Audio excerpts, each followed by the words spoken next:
Hello. You're having fun? Yeah. You enjoy the food? Thank you.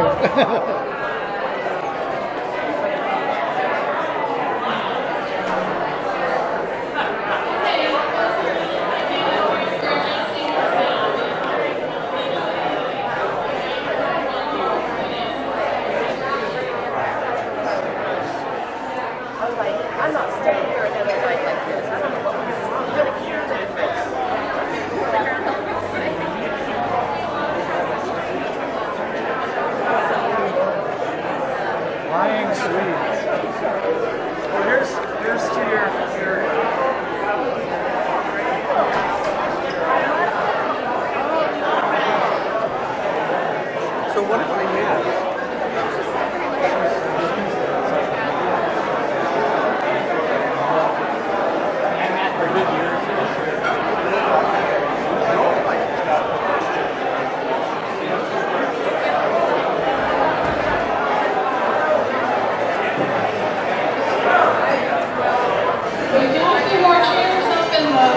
few rows of folks who want to move up, and I think they're bringing some more chairs in.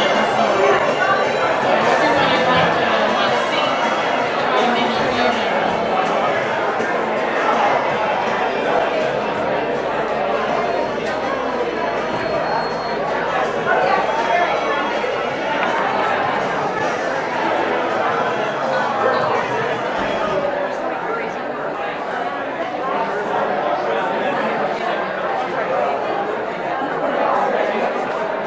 So this is the D70, D300S.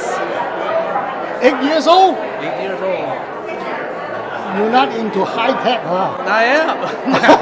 Come on, 8 years old. New camera come out every 8 months. We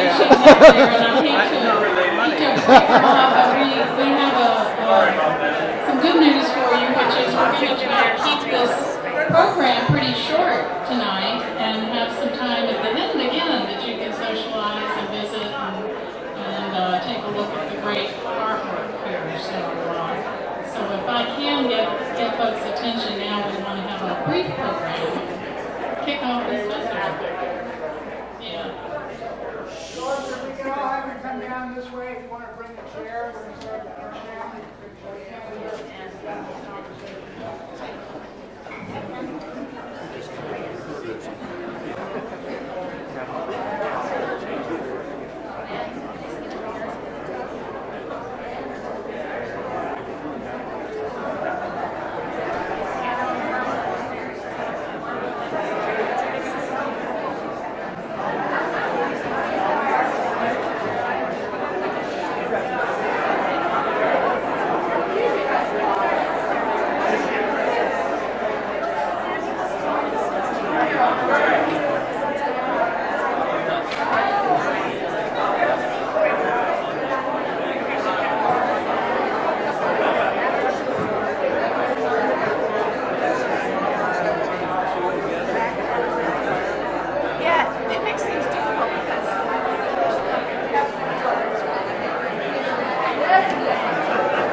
I'm glad everyone's having so much fun, and I feel terrible saying, you know, let's be quiet for a little bit so we can hear our speakers, and then we'll let you talk again. So, still got some seats up front here for a few folks.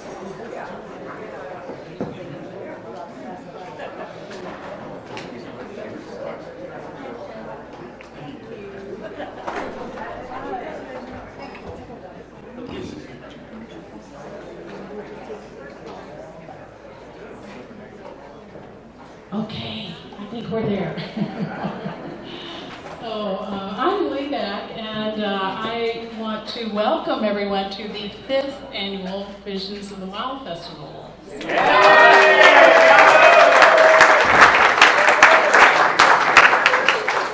Some of you probably recall that when we did the first one 5 years ago, it was going to be a one-time thing. It was to celebrate the 50th anniversary of the signing of the Wilderness Act, along with other celebrations around the country.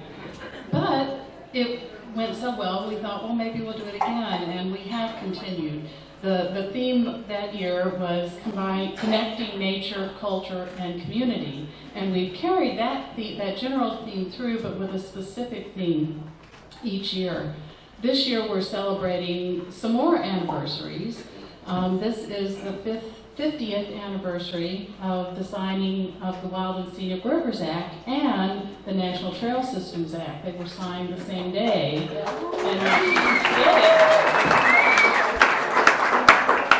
So naturally, I think this year is wild and scenic, which I think is a great fit for Vallejo.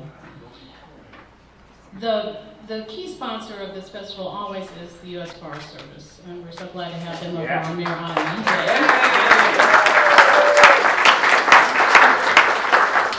And the key partner and nonprofit sponsor is the Vallejo Community Arts Foundation, which is also been here.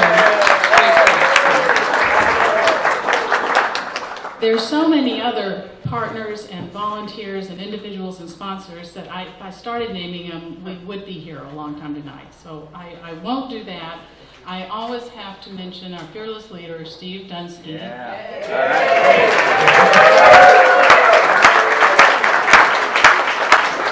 And I have to say, Steve was truly fearless when he first took this on, thinking it was a one-time deal and not sure what he was getting into or getting the rest of us into. But it's so much due to Steve that this has been so successful. He's been a fabulous leader for this effort now for 5 years. So thank you, Steve.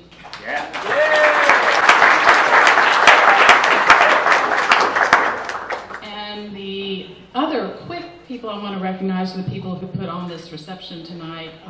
Robin Gross, who I know well. Robin. And the person who did the food tonight, Berta Walter. And our great bartenders, Sean and Elaine, still at work over here.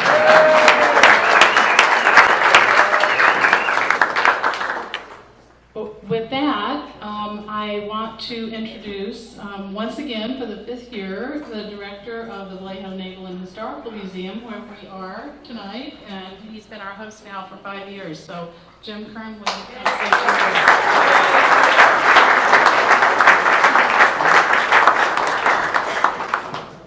words? All right, thanks, Lee. I'd like to welcome everyone to the museum. We're very, very happy once again to be a part of Visions of the Wild, and partnering with the Forest Service and Vallejo Community Arts Foundation, and as Lee mentioned, all of the other community collaborators and partners, almost too many to name, but it's really a group effort, and it's such a great thing for Vallejo to have this in downtown Vallejo and all throughout the community, and the museum is always glad to be part of it. I wanted to mention a little bit about the artwork that you're looking at this evening. Not just here in the Hall of History, but in the rotunda and upstairs in the 2nd floor in the auditorium. We have just a fantastic selection of photography and art from a variety of different artists. And I'd particularly like to recognize Catherine Renfro for all of the work in coordinating and curating this whole exhibit. And we've been working hard all week to get the show installed and get everything hung. Not just Catherine, but also Susan Schneider and Brian Rothstein and Deanna Forbes. It's just been a labor-intensive week, but I hope you'll enjoy the results. And one last thing I wanted to mention is while you're all here and a captive audience, and if you enjoy what you see here at the museum, I wanted to mention that we have one of our biggest annual fundraisers coming up on Friday, November 3rd, which is our Celebrate Vallejo annual fundraiser. But this year our theme is the Mare Island Follies, and we're going to recreate the sort of the USO fundraising shows that they would do back during World War II. It should be a lot of fun. We'll have entertainment, we'll have food and drink and an auction, and all of it will raise some money to support the museum. So I hope you'll pick up one of our flyers and maybe want to attend that event. But otherwise, again, we're very happy to be involved with Visions of the Wild again this year, and you'll be hearing more about the artwork and the photography, and I'm going to turn it back over to Lee. Thanks.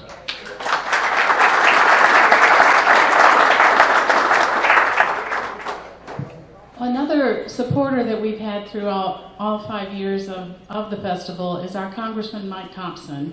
And Mike couldn't be here himself tonight, but once again, he is sharing with us his district representative, Mel Orpelia, who is a great member of our Vallejo community, to say a few words for him. So, Mel.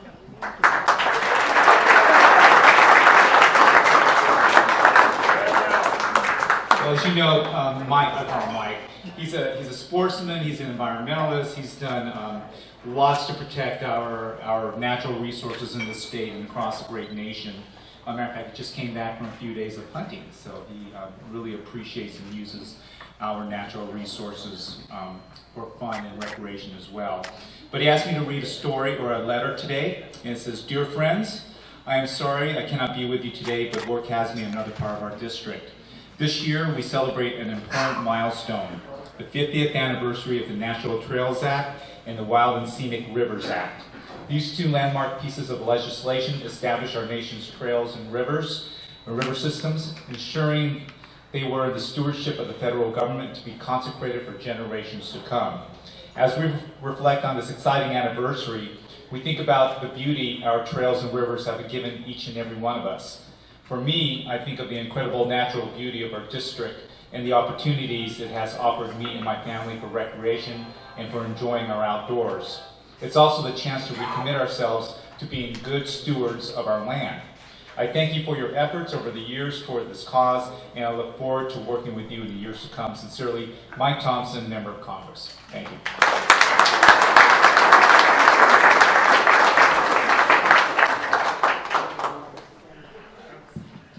Thanks, Mel. I am going to try to very briefly talk about the program that we've got this year. And but what I'll also do is refer you to picking up a copy of this that's out front, and then you'll get a sense of what goes on each day of the festival. It has a lot of moving parts, as usual, and it's an opportunity to pick out the things you will really most enjoy and design your own festival. But there are two components I want to especially emphasize because they have a lot to do with the theme this year. They're both events that are happening at the Empress Theater. One that happens tomorrow night, Friday at 7:30 p.m., and there's a flyer on this too, is the Wild and Scenic Film Festival. And again, this is a touring film festival that's been in other places, but it's our turn now to have it in Vallejo, and it's going to be great. And it is all on the theme of wild and scenic. And then another touring event is coming on Sunday, September 23rd from 4 to 5:30 p.m., and it is a concert on landscape music around the theme of wild and scenic.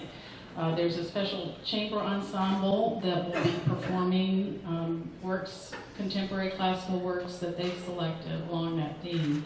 And I believe there's a reception afterwards. So please try to make it to both those events at the Empress because they're going to be great and they're kind of the core theme pieces this year. And they're free. And they're free. So, but then once again, we've got lots of other things to do. Friday, Saturday, and Sunday. There's a Friday a Ridge Trail hike.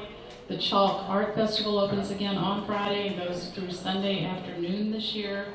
Saturday morning, a Nature Discovery Zone during the farmers market. We have six river cruises this year, up from one the first year. They were so popular. I think they're probably sold out. There's a couple of tickets available on Sunday.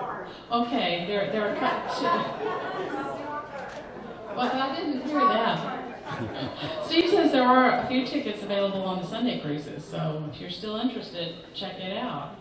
There's a kayak adventure this year. There's a bike rodeo. So some old things, some new things. Check it all out.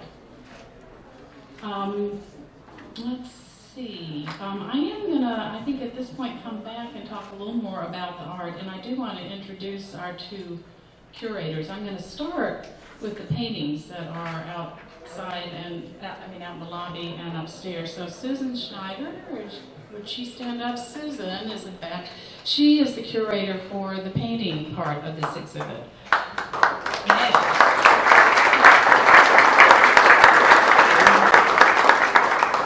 And Susan is a veteran of Visions of the Wild. She's curated shows for this festival for several years. There are three artists in the painting part of the exhibit. Out in the lobby and further down are works by Linda Grebmeyer and Warren Dreyer. Upstairs,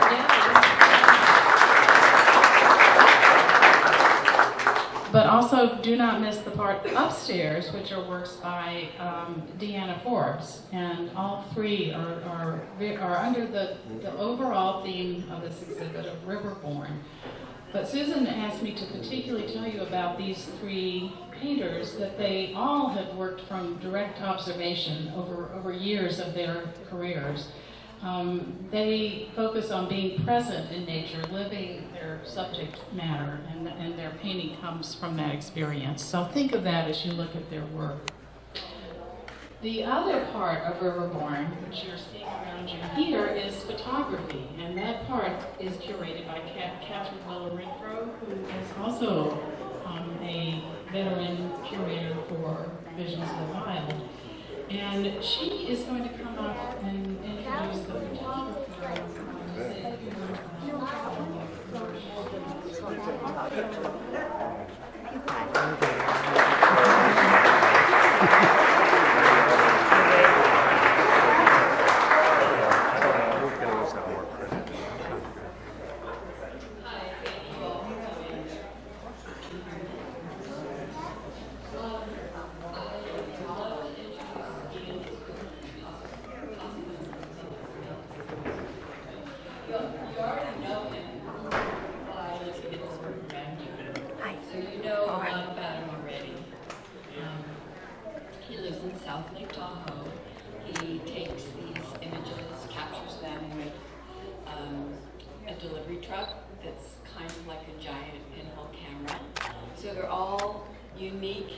one-kind images, so there won't be prints of them.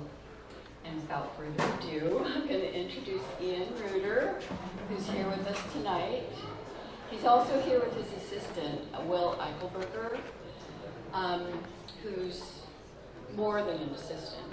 He's been with him the whole journey with this project. So he was here, they were here for a week in July capturing these images at Mare Island in the camera truck, and each one takes at least a day to capture. Sorry, Ian, are you here?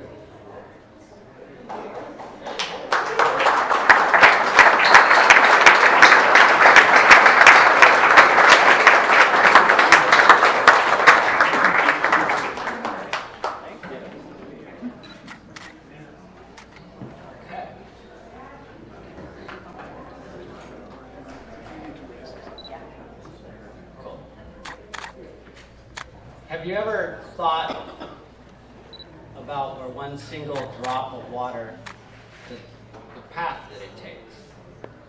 And that was the concept for the show, but it didn't originally start out that way. And I think part of the problem is when you get two creative minds together, things kind of spiral out of control, because originally it was Catherine approached me and she said, "Ian, I'd like to show your work as part of this festival." And I said, "Yeah." And we started talking, and then I said, "Catherine, we could do it this in this way, but my dream project would be to incorporate Mare Island into this." And that's how we got Steve Dunsky involved. And things started growing from there. But the idea was to follow the water from the Sierra Nevadas down through the rivers and then out through the bay. And as we started working on it more and more, it started evolving more. And next thing you know, I'm talking with Susan McDonald, and we're involving the kids from the summer arts program. And it was beautiful. And what I really like about it is I've done shows. I've had shows in Dubai, New York, and everywhere. But this one really touched me because it involved the community. And I didn't just come here and throw a bunch of stuff on the wall and show up and say, "Here it is." This is Mare Island. This is the history of Vallejo. And then to have the future of it and have the kids involved, and they have their hands intertwined and where it will go. And then we're also talking about the preservation of water and land. So to encompass all of that, I think the most beautiful part that I see about this show is the community and the involvement in that. And for me and Will to come in from the outside and be a part of that, I couldn't be more happier. So thank you guys.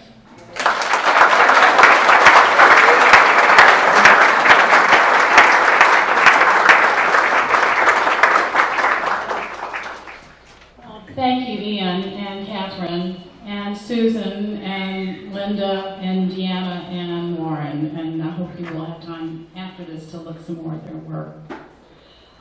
This year we have several awards that are going to be presented. The first one is from, before I reveal that, let me say there is another art exhibition that's part of the festival this year. It opened last Friday and will be open for the next 30 days, at least on Saturdays at the Temple Art Loft. So if you did not get to see it yet, please do. It's called On Beauty. It's honoring Douglas R. Tompkins, businessman, conservationist, who made some wonderful contributions. And so please do go check that one out too. It's open tonight. It's open tonight, by the way. And probably during most of the festival, right, Steve? Okay. Our first award is from the Vallejo Community Arts Foundation. And BCAF President Tim McDonald and Board of Trustees member Tom Arie-Dodge are going to present that award. So.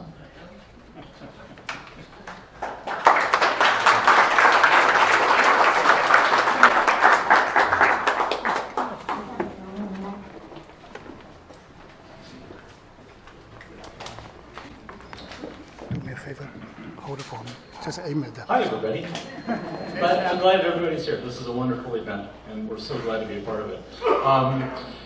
We have a planning retreat that occurred, well, we tried to do it annually, but the last one was in January, and we decided that we needed to do something to acknowledge what I'll say is over and above commitment to helping our community thrive. And, you know, Visions is a part of that. And this particular person that we're honoring tonight has contributed a lot over the last few years to not only to the Arts Festival, or to the Visions of the Wild Festival, but also in the monthly Second Friday Art Walks. And events all over town.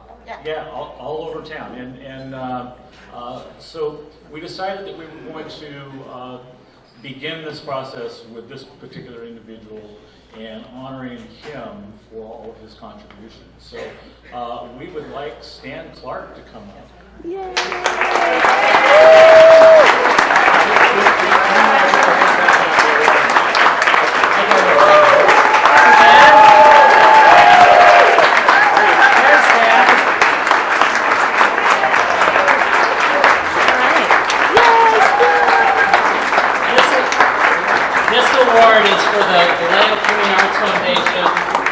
Community Arts Service Award for outstanding service to the community through the arts.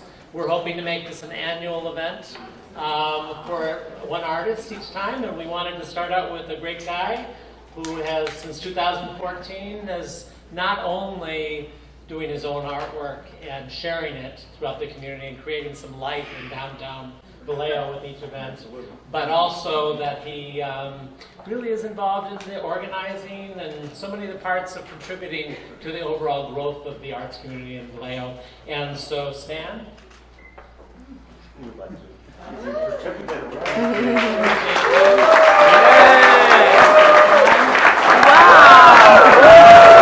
Check for $2,000 to Stan Clark.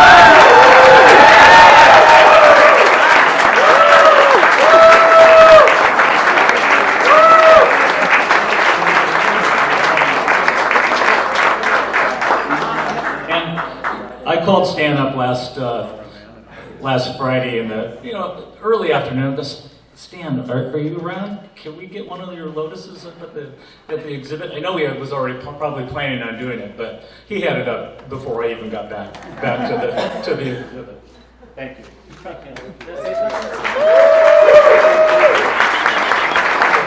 Vallejo is a really special place. The history goes way beyond just the history of Vallejo. Thousands of years of continuous human habitation here. And there's a lot of deep, deep feelings that happen when people arrive here they may not recognize. My art is a blessing to me because it allows me to express my childhood dream, essentially. And Vallejo has all this room for improvement, all this room for connection and growth and recognition. So my art is actually about the relationship to nature, about everyone's relationship to each other and to the world, and the special magical awareness of the childhood vision. So that's why my art works. It's kind of a coincidence that I'm the person who makes it.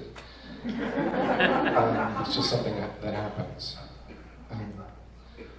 But being here in Vallejo and part of the community, my work is just to draw attention to good things that are happening. So sometimes my art is the focus, but really it's drawing attention to all the good things that people do here, the natural healing process that happens. So that healing, when it's on all levels, really becomes justice. And that's what my art is about world peace and actually anti-war global consciousness. So it's kind of an expression of what's happening anyway, but I'm really privileged to be able to find a place that works so perfectly to welcome my art, to receive it, to use it. So, thank you.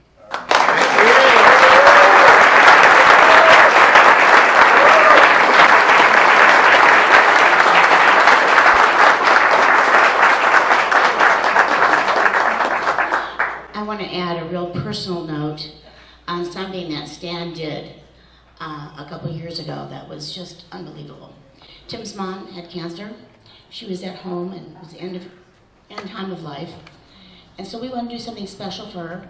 So I called up Stan and I said, we'd like to rent a bunch of pieces to put out in the yard.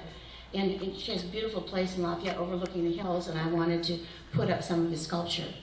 Not only did he say yes, we got all the stuff, he helped us get it over there, and when she woke up from sleeping, she walked outside and it was dark, and there were all those pieces all out in the yard. She stayed up all night looking at those beautiful pieces, and Stan let them stay there for a couple days. And that was one of her last wonderful memories, and she mentioned it many, many times, how good that made her feel. So I want to personally thank Stan for that.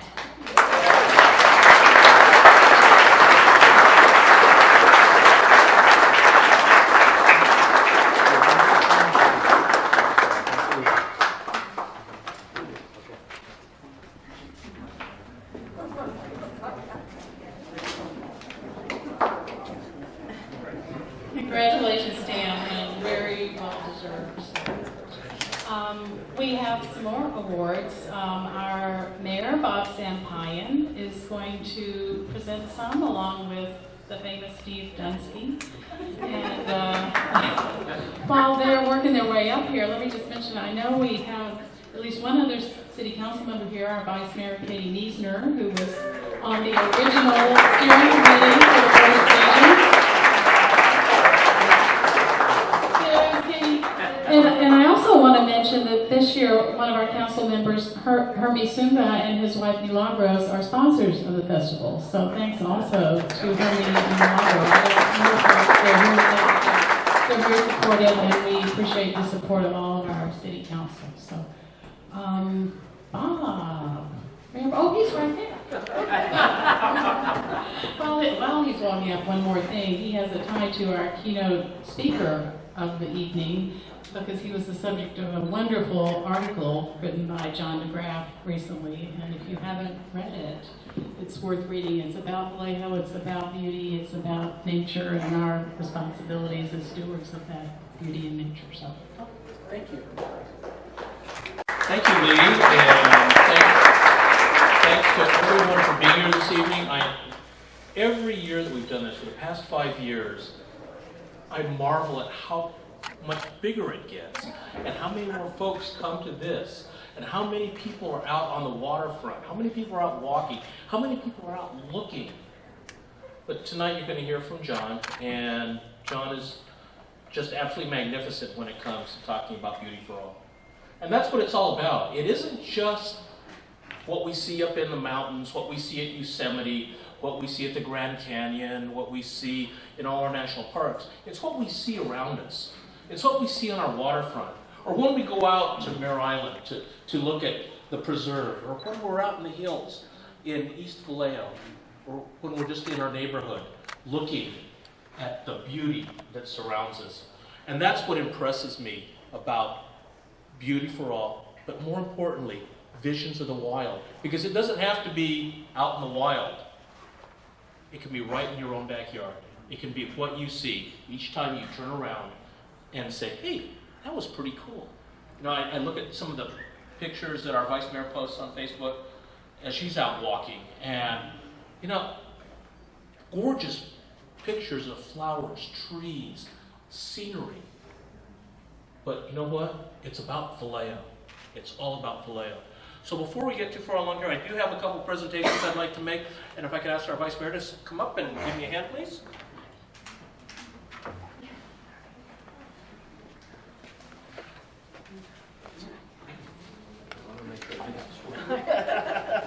They'll probably get it wrong. I only get a 50-50 chance to do things like that. Oh boy, I did it wrong. Oh my God.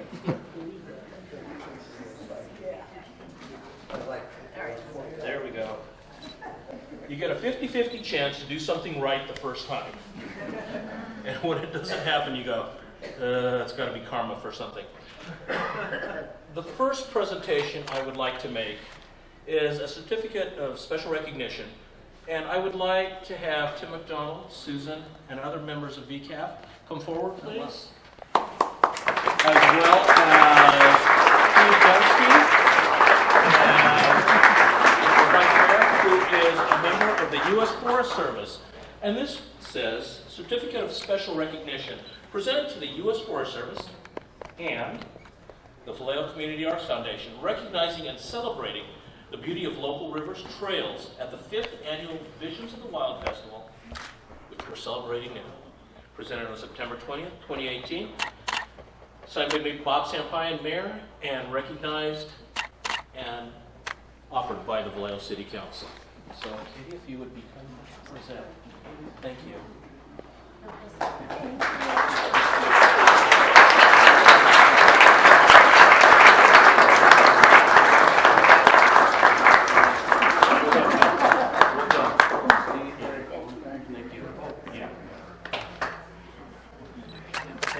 Thank you very much.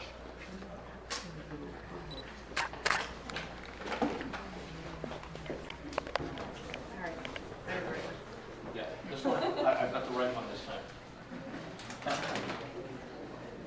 The second presentation is to a person that I truly, truly admire. I had the honor, the privilege of speaking with him recently, and we talked a lot about beauty. We talked a lot about nature. We talked a lot about what surrounds us day to day, and what can we do to continue this beauty. So I would like to invite John DeGraff to come up, please. And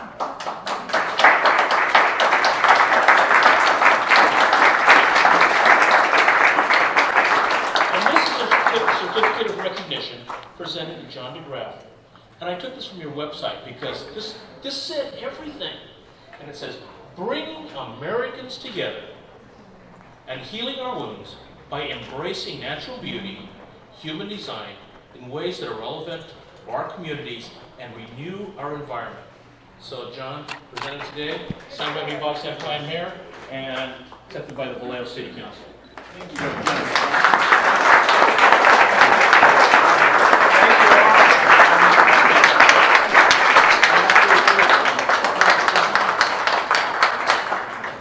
Okay, so with that, I'm going to turn it over to Mr. Steve Dunsky.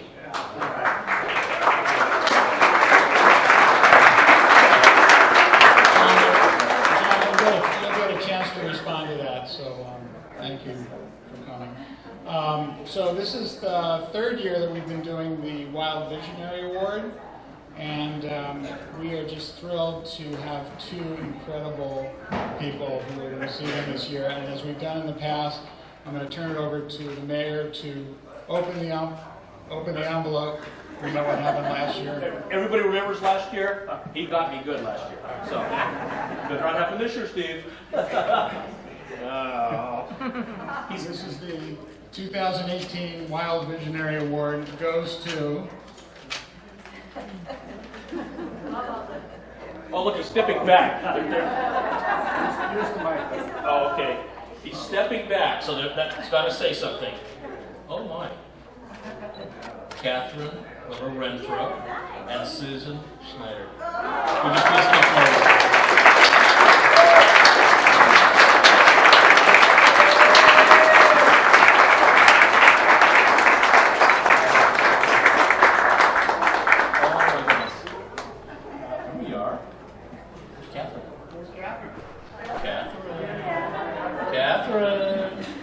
are you? There you are.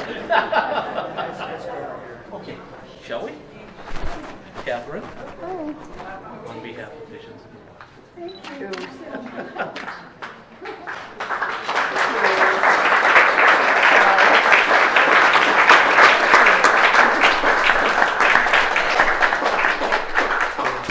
Grab a picture. Turn. Sorry. Come over closer here. Yeah, well, please squish in. Over here. 1, 2, 3. Thank you. Would you like to say a few words?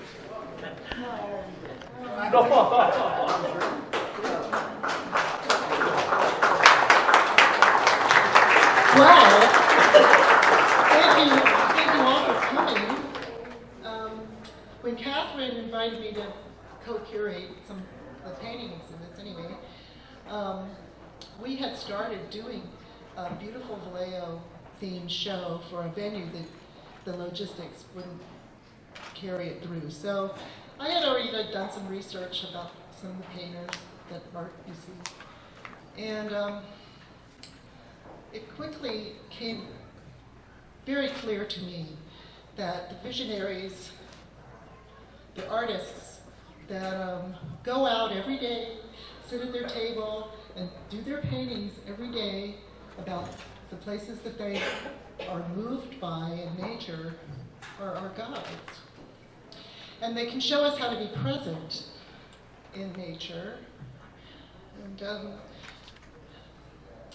what they do is not so much about making a pretty picture, but about conveying and transmitting their experience. So each of the painters that I curated embody time in their work. And if you sit with them and you see what it is that they have portrayed, you start to get a sense of that experience through them. And to me, that's profound. And so I'm very pleased, I'm very happy to be a part of this. I've been working on Visions of the Wild festivals for a while, and before that it was the Flyway Festival, 10 years or so. And I'm a painter myself, so I understand the experience of painting and being a part of trying to convey something emotional. It goes beyond emotion, but something that's beyond just seeing. It's experiencing. So thank you very much for this award. It's a pleasure. It was an experience for sure to work with Catherine Renfro, who I've always admired. So I thank you very much.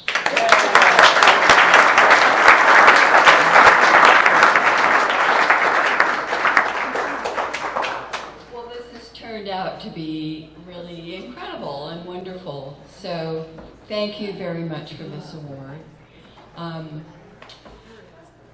I love working with artists, and for the same reasons that Susan just expressed. It's just been the joy of my life. So it's nice to be recognized for the award. Thank you so much, Ian and Will, for bringing your work to Vallejo. It's just incredible. Thank you so much.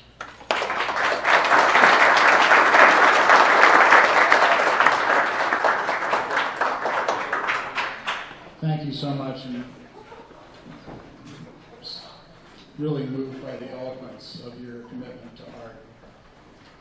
I'm going to introduce my friend John DeGraff. I've known John for about 15 years or so.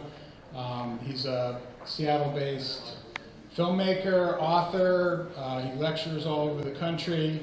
He started major national campaigns around taking back your time and paid vacation, paid leave, which we're one of like 4 countries in the world that doesn't have a paid vacation law. And John's latest campaign is And Beauty for All, and he's here to tell you about that.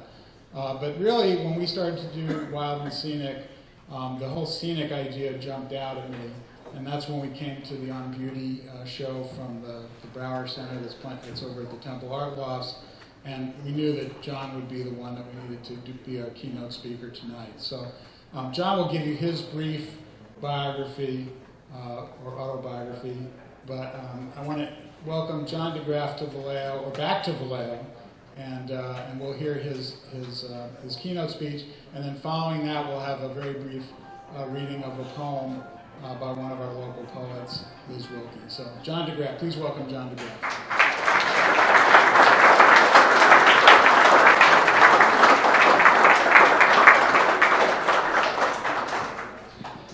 Thank you. Thank you so much, Steve. My biography is rather simple. It goes like this. John DeGraff regrets that, to the eternal disappointment of his mother, he left college before graduation to become a community organizer. In penance, he vowed to live simply, a decision reinforced by his profession as a documentary filmmaker. That basically sums it up, but it's been a wonderful opportunity to meet all kinds of great people, including Steve Dunsky, and his wonderful wife Anne, who I've known for many years. So this is really a terrific thing. Dave, who's taking the pictures there, asked me if I was going to be showing any slides, and I had to say no. I've been told that power corrupts and PowerPoint corrupts absolutely. So I'll avoid that. Anyway, it's an honor to be here in the former state capitol. And I want to thank Steve, and I'm also honored to share this speaking opportunity with Mayor Sampaio, without whom I wouldn't know what steampunk means. I do. Seriously, your mayor is an inspiration to me. What he's trying to do is to bring more beauty, more nature, and more wild, if you will, into Vallejo, and that's exactly what I hope every city in America will begin to do, and sooner rather than later. Visions of the wild may be the most obvious sign that many people and many organizations in this city believe in the same goals.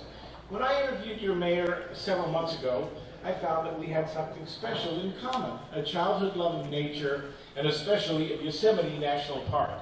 We both gone there as children with our families, and those experiences were formative.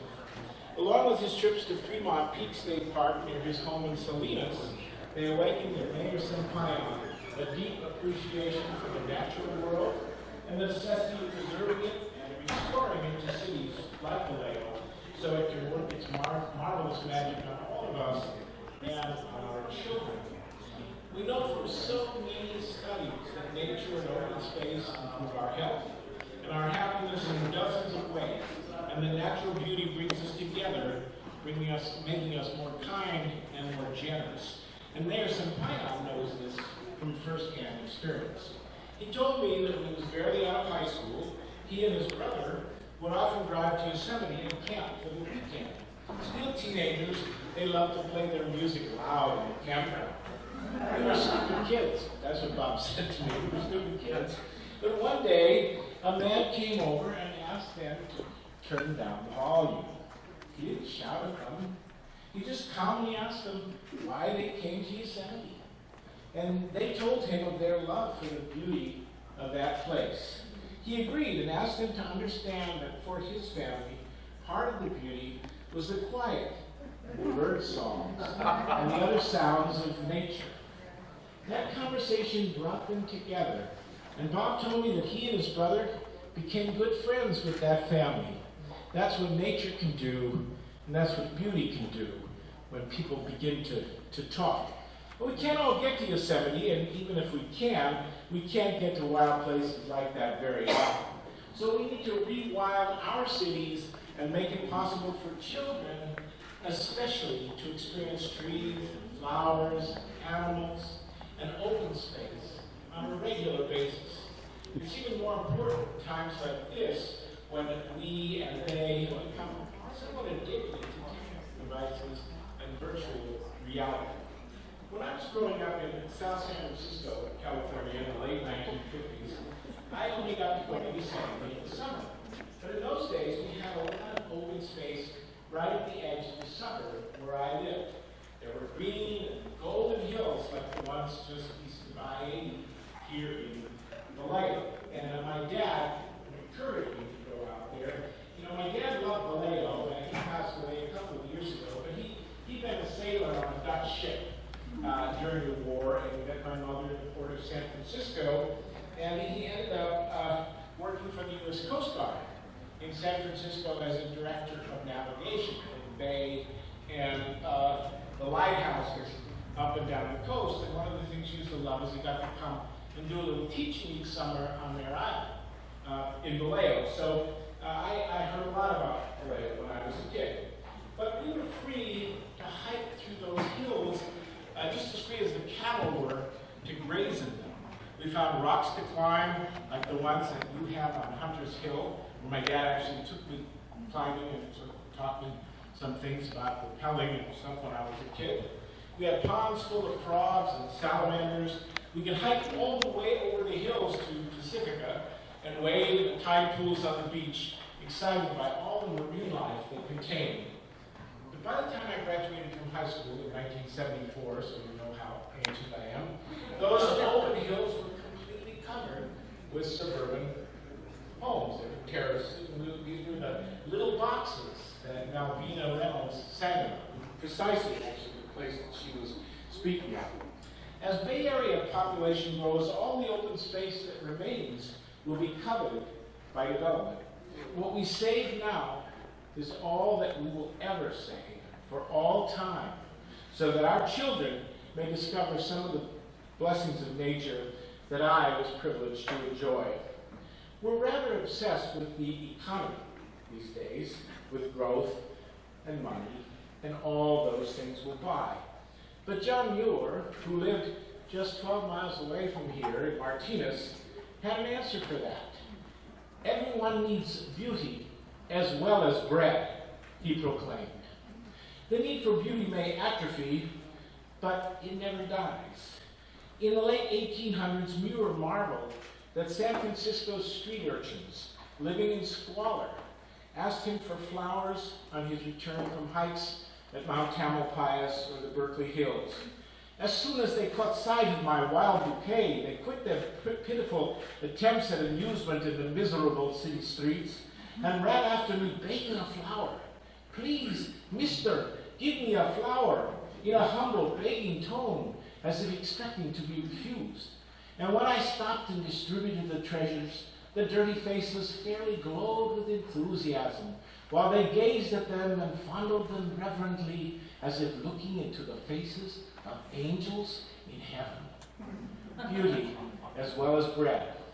Or as the words of that powerful song written for the striking immigrant textile workers of New York and Lawrence, Massachusetts put it, hearts starve as well as bodies. Give us bread, but roses too. I hope you've seen the exhibit here on beauty, showcasing the work of Doug Tompkins, the founder of North Face and Esprit, who once remarked that if anything can save the world, I'd put my money on beauty. I'm delighted that Vallejo and Mayor Sampaio have signed on to a campaign I'm working on called And Beauty for All, in hopes that in seeking to restore and protect natural beauty, in creating lovely urban designs, and in bringing art to our communities, we can build community and we can reduce the kind of polarization that we see in our country today. So thank you, Vallejo, for joining us. You're an inspiration to all of those that we are trying to reach. Now, when I was in high school, I spent part of each summer backpacking throughout the Sierra Nevada with my friends. My dad had taught us how, and our parents trusted us to backpack on our own from the age of 14. High school ended, they drove us to the mountains and dropped us off. I'm not making this up, as Bayberry said. We walked from trailhead to trailhead, and we hitchhiked to small Owens Valley towns to resupply our food. And I learned most of the lessons who shaped who I am from those experiences. I call what I learned the backpacking theory of life. When you backpack, you learn what's essential to carry and what isn't, to find a balance between the pain caused by too little food, too little water, protection from the elements, lack of, we learned this when I was 14, mosquito repellent early in the summer season in Yosemite. You learn to create a balance between having those things that you need and the extra weight on your back that will make you miserable from the things that you don't necessarily need. You find that you don't need a lot to make you happy. What you really need are companionship, friendship, healthy exercise, fresh air, freedom of movement, and a little bit of control over your time and what you do with it, and above all, beautiful surroundings. My friends and I walked in beauty, as the Navajo say. Beauty above us in the wild crystal sky, beauty below in the fields of colorful wildflowers, beauty before us in mountain lakes and waterfalls and the grand thunderheads and the cleansing rain, beauty in the deer that wandered by at dawn and dusk, in the flash of the trout, in the still waters of the Sierra Lakes, in the dewdrops on the morning meadows, and in the ever-present song of the white-crowned sparrow. Over the years, I've come to think, and here's where I'm going to get a little provocative, so you're going to have to accept it. Sometimes I push the envelope a little bit. Steve said I could do that. Over the years, I've come to think of America as a backpacker who didn't learn those lessons. We have many poor Americans who lack essentials like health care, education, and shelter. They truly need more. But as a country, we're weighted down with stuff, like a backpacker with too big a load who has fallen over backwards and is struggling like an overturned beetle or a turtle to get right side up. As a country, our lives are overloaded with things, with expectations, with tight schedules, with hurry and worry and stress. The straps are cutting into our shoulders and we are angry, damn it. And we are blaming everything. Women, immigrants, Muslims, gays, minorities, regulations, taxes, instead of the misguided values and priorities that have left us where we are. We will not find the balance in our packs by worshiping economic growth and material progress. In fact, we might just drive ourselves into extinction, and now I'm going to get even more provocative. We all have personal heroes, and my personal hero was the late, great environmentalist David Browder. Some of you may know that name, the Browder Center in Berkeley, who built the Sierra Club and was the leading American voice for conservation in the second half of the 20th century. I knew Dave for the last 28 years of his life, and I visited him at Alta Bates Hospital in Berkeley, where he lived, only a few days before he died in 2000. It was clear that the end was near, but when I left him, I said, get well, I'm kind of an optimist, you know. I said, get well quick, Dave. The next time I see you, I hope you'll be back out there and fighting the good fight. He looked at me, he looked me right in the eye, I'll never forget this, and he said, John, I don't think that's in the cards. But it's been a great 88 years. And you know, I think that's what we all want to be able to say when our time is up. How many years we have, that we did something, that our lives have counted for something, that we made a difference and made life better for other people. And so, because of that, I think Dave Browder died a happy man. But he was certainly a worried one. In many of his speeches, he used a powerful metaphor to point out the absurdity of our current faith in limitless growth. He compressed the age of the Earth, estimated by scientists at some 4.6 billion years, into 1 week. And when you do that, a day represents about 650 million years, an hour 27 million years, a minute about 450,000 years, and a second 7,500 years. So on Sunday morning, the Earth congeals from the cosmic gases, and in the next few hours, land masses and oceans begin to form. And by Monday afternoon, the first tiny protocells of life emerge in hot places in the bottom of the ocean. And in the next few days of creation, life forms become larger, more complex, and more wondrous. So before dawn on the last day of the week, Saturday, strangely shaped creatures swim by the millions in the Cambrian seas. Around the middle of that very last day of the week, great reptiles thunder across the land and they fill the sky. And those dinosaurs enjoy a long run. They command Earth's stage for about 6 hours in our week, until an asteroid or a series of volcanic eruptions, and there's some debate now, if you've seen the latest Atlantic magazine, make the Earth too cold for them. By that evening, mammals, furry, warm-blooded, and able to withstand a cooler world's flourish and evolve, until just a few minutes before midnight, on that final night of the week, Homo sapiens walks erect, on 2 legs, learns to speak, use fire, and create increasingly complex forms of organization. Only about 10,000 years ago in real time, or less than 2 seconds before midnight in our metaphor, humans develop agriculture and start building cities.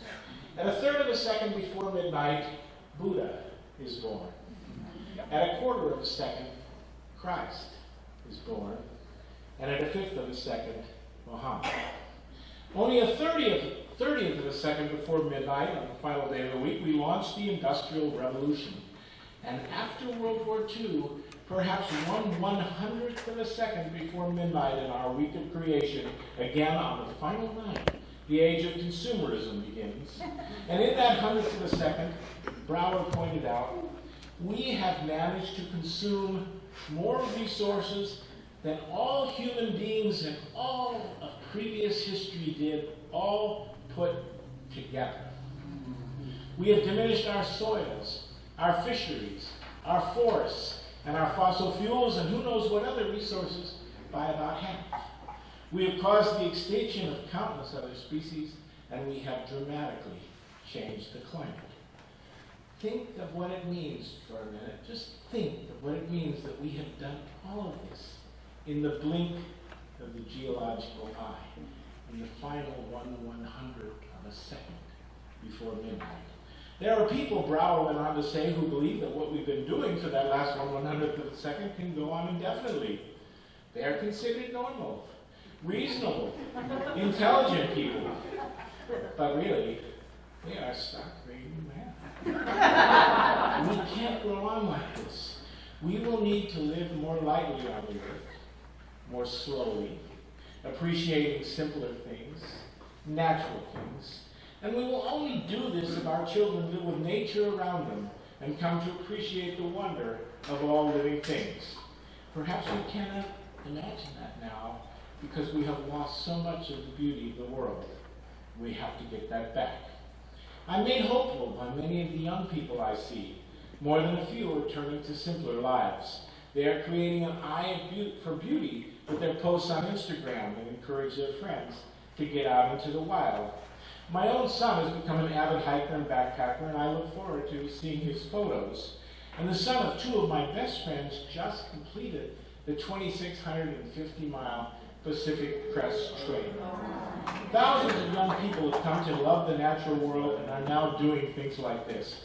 But there's a downside to this. They call this thing the Instagram effect. You may have heard about it. There's a downside to it because our existing trails are getting crowded and people are pouring into certain trails.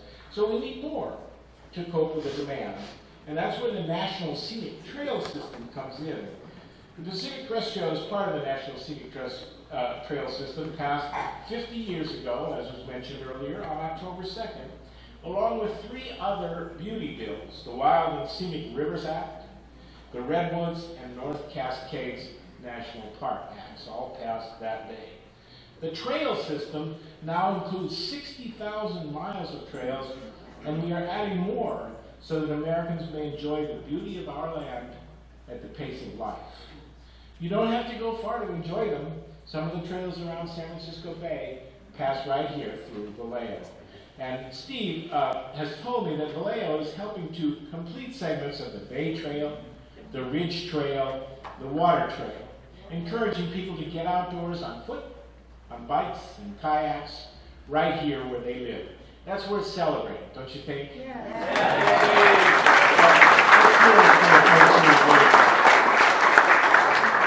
So I want to conclude by encouraging you to observe And Beauty for All Day on October 2nd, that anniversary of those 4 bills, officially recognized by the city of Vallejo, just do some little thing in your community that day to make Vallejo more beautiful. Those acts that we celebrate were part of President Lyndon Johnson's National Beautification Campaign that was led by his wife Lady Bird and Interior Secretary Stuart Udall. And that was 50 years ago. Now, about 100 years ago, a thing called the City Beautiful movement was bringing great parks and magnificent public spaces to cities around the country. And 150 years ago, the Olmsteads were creating great urban parks, and our first national parks were established. So you see, this sort of thing happens about every 50 years. That means that time has come for a renewed commitment to beauty and the protection of nature, and this festival and this city are leading the way, and I honor you for that. Thank you.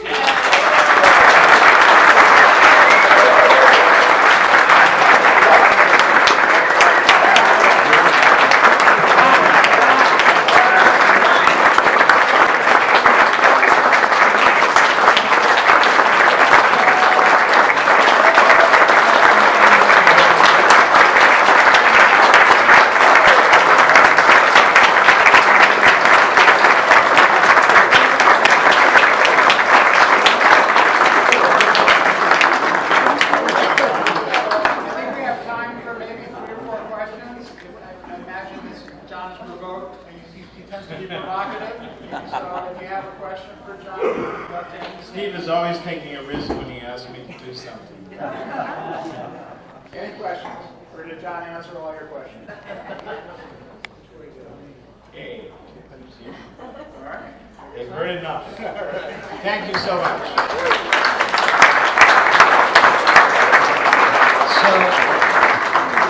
Our last speaker is a local poet and member of the Vallejo Watershed Alliance. Liz Wilkie, would you come up, please? Speaking of beauty, I've heard her beautiful poem that she's written in honor of the 50th anniversary of the Wild and Scenic Rivers Act. Please welcome Liz Wilkie.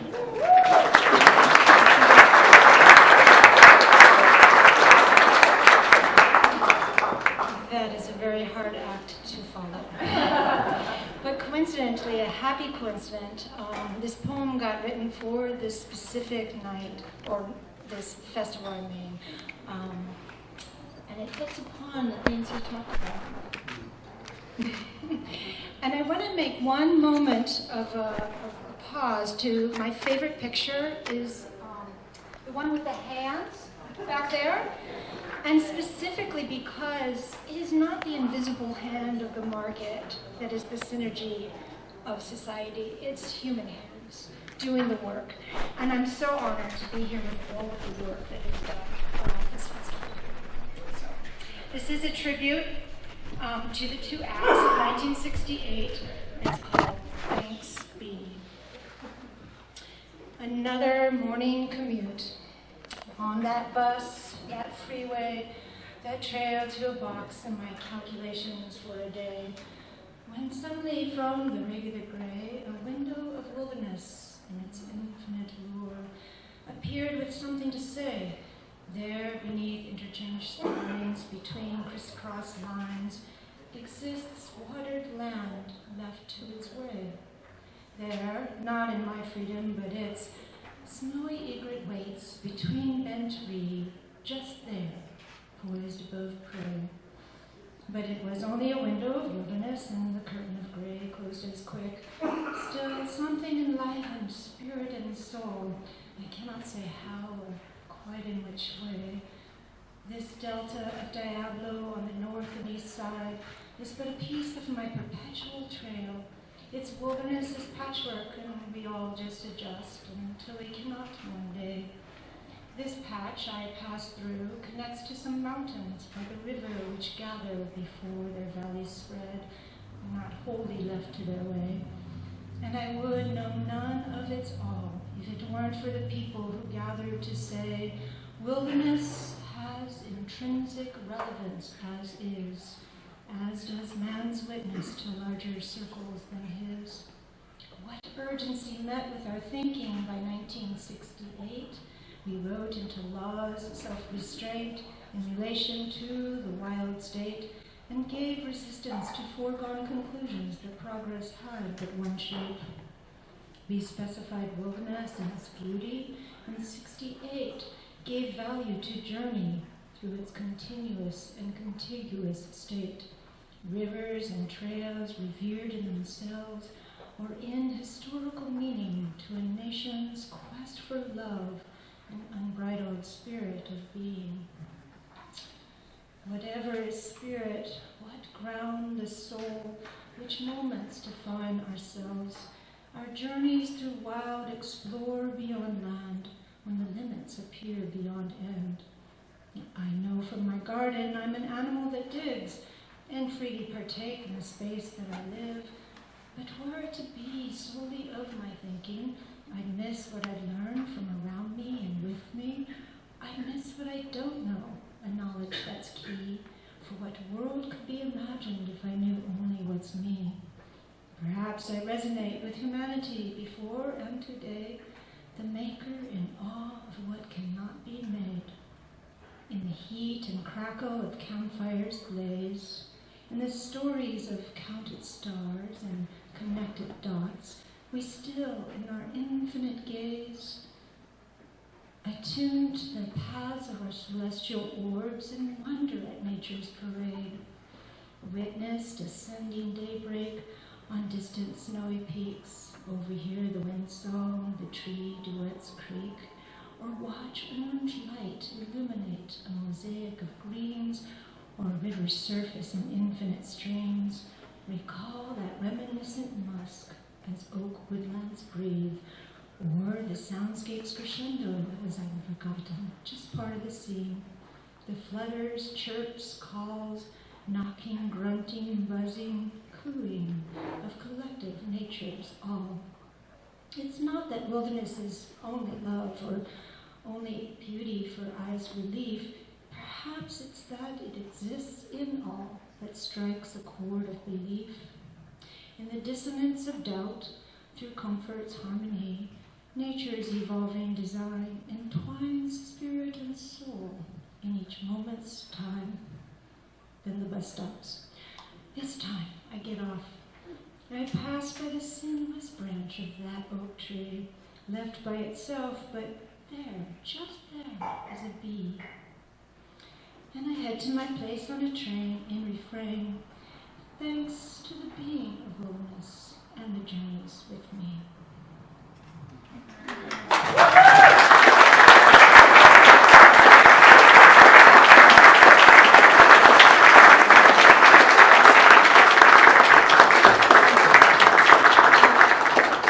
So thank you all for coming.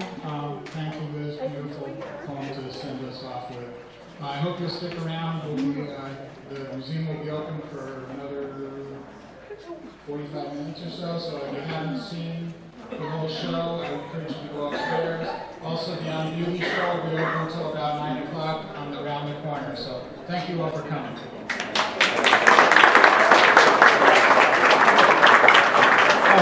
And thank you, Lee Beck, for being our wonderful moderator.